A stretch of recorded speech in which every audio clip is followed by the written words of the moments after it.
Au fil des années, le Téléthon a créé une communauté exceptionnelle, une famille unie par la compassion et le désir de faire la différence. Aujourd'hui, nous appelons à la mobilisation générale, à la générosité de chacun, car c'est ensemble que nous avons le pouvoir de créer un impact durable. Que votre participation soit sous forme de dons, de bénévolat ou simplement en partageant cette cause cruciale, chaque geste compte. En unissant nos forces, nous façonnons un avenir où la maladie n'est plus synonyme de désespoir, mais plutôt d'espoir et de guérison. Alors, avec gratitude et détermination, lançons-nous dans cette journée du Téléthon. Ensemble, transformons les défis en opportunités, les obstacles en victoire, et faisons de cette édition du Téléthon un symbole de générosité, d'amour et d'espoir.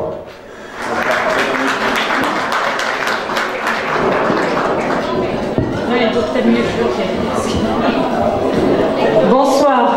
Je ne vais pas chanter, rassurez-vous.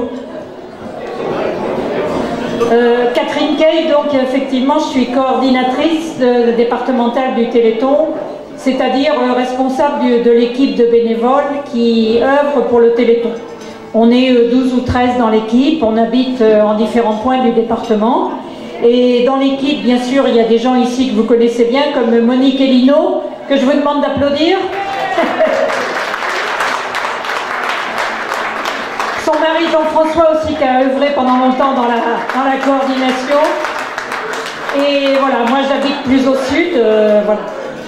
Donc notre rôle, c'est d'essayer de travailler auprès des associations, des communes, pour les aider à organiser des manifestations pour le Téléthon. Le Téléthon, vous savez tous ce que c'est sans doute, puisque vous êtes là. Ça fait la 37e édition. C'est une association de malades et d'enfants de malades qui se sont regroupés pour être plus forts, pour faire des choses en commun, parce que tout seul, c'est nettement plus compliqué quand on a un enfant malade atteint d'une maladie rare. Ces enfants, vous en avez un exemple sur les affiches que vous avez là le long sur les murs. Ce ne sont pas des acteurs, hein, ce sont des vrais enfants malades. Et si vous regardez la télévision pendant les 30 heures du Téléthon, vous savez, cette année, ça sera le 8 et le 9 décembre. Vous les verrez sur la scène à Paris. Ils vous raconteront leur quotidien, leurs difficultés, leur parcours. Et donc le Téléthon, ça veut dire un marathon télévisuel en fait, hein, qui fonctionne donc avec France Télévisions depuis 37 ans maintenant, et dont le but est d'essayer de collecter le plus de fonds possible pour aider la recherche, pour trouver des médicaments pour ces enfants qui, si on ne fait rien, d'abord ne marchent pas parce qu'ils ont des muscles qui ne fonctionnent pas, et si on ne fait rien, n'atteindront même pas l'âge adulte.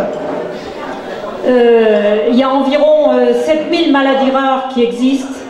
Ça regroupe environ 3 millions de malades rien qu'en France.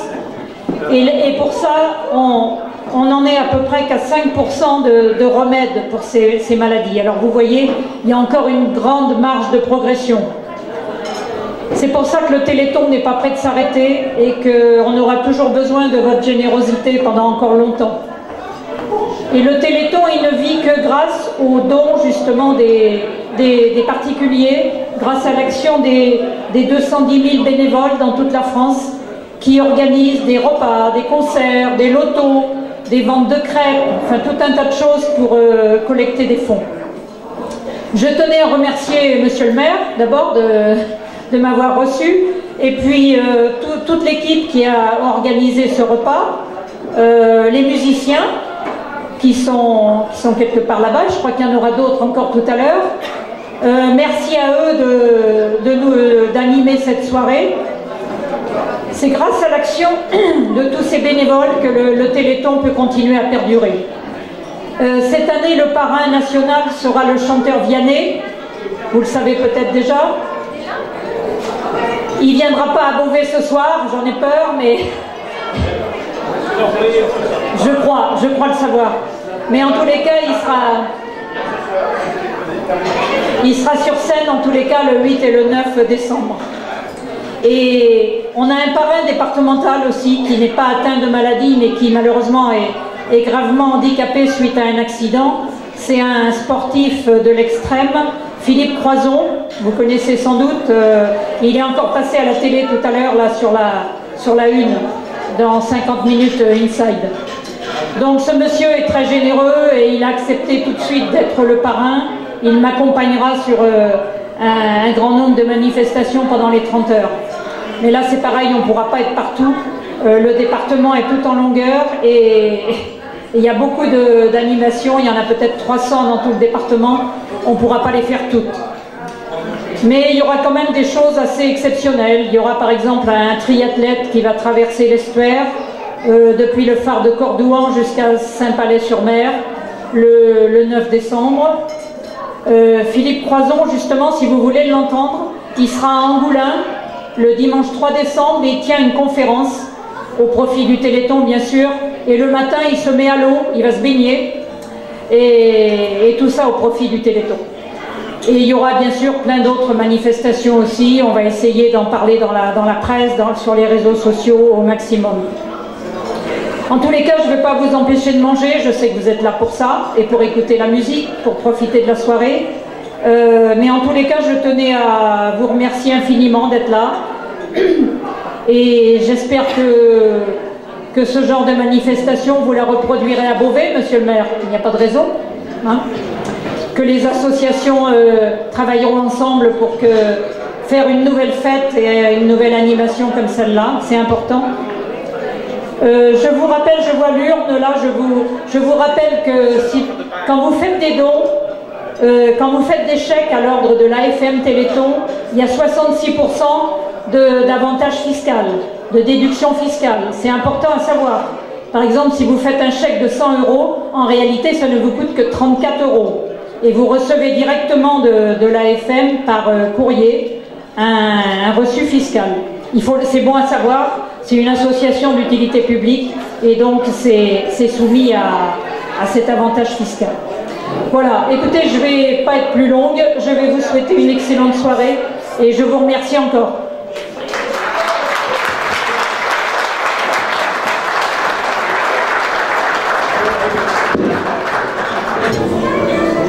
Bonsoir mesdames, messieurs.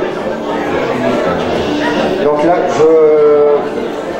je vais vous dire ce que nous faisons chez les pompiers. Le Téléthon, depuis X temps, c'est organisé par les pompiers. Donc là, maintenant, ce soir, je voudrais vous parler un petit peu de ce qui font les sapeurs-pompiers pour le Téléthon. Désolé, je dis, hein, c'est un pense-bête, j'ai pas beaucoup de mémoire. Tout d'abord, les sapeurs-pompiers de Charente-Maritime mobilisent pour le Téléthon par des manifestations, des ventes de porte-clés et d'autres animations, par exemple vente de crêpes, tournois de futsal, etc. Le département compte 140 centres de secours.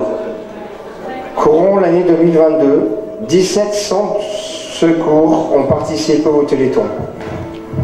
Ce soir, pour une manifestation, soit par un don ou pour l'année 2023, nous avons 22 centres qui participent au Téléthon. Pour m'aider à vous présenter cet événement, je vais demander à Séverine de monter sur la scène avec moi. Bonsoir à tous. Et donc Séverine, tu vas lancer la soirée du Téléthon. Et bien voilà, avec vous tous, je suis heureuse de dire en avant pour le Téléthon 2023. C'est parti.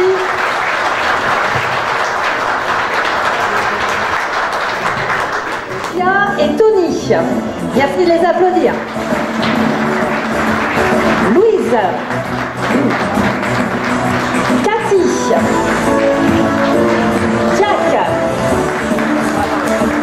Fanny, Mélodie. Alors Alessia elle est déjà là, voilà. Et le groupe des copains d'abord.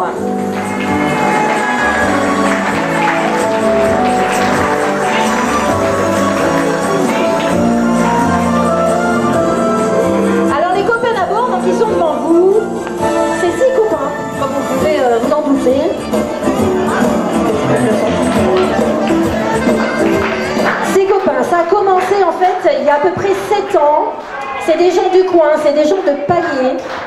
Donc 3 personnes, Malaki qui est le guitariste irlandais, il y avait Cully à l'époque, Cully à la basse, et Pascal qui était l'employé communal. Et puis Cully et Pascal sont partis, mais il y a Raymond, le chanteur, qui est arrivé dans le groupe, qui était dans une chorale de Chizé. Ensuite, il y a eu Jacques qui est arrivé, puis Gary, puis un autre Raymond.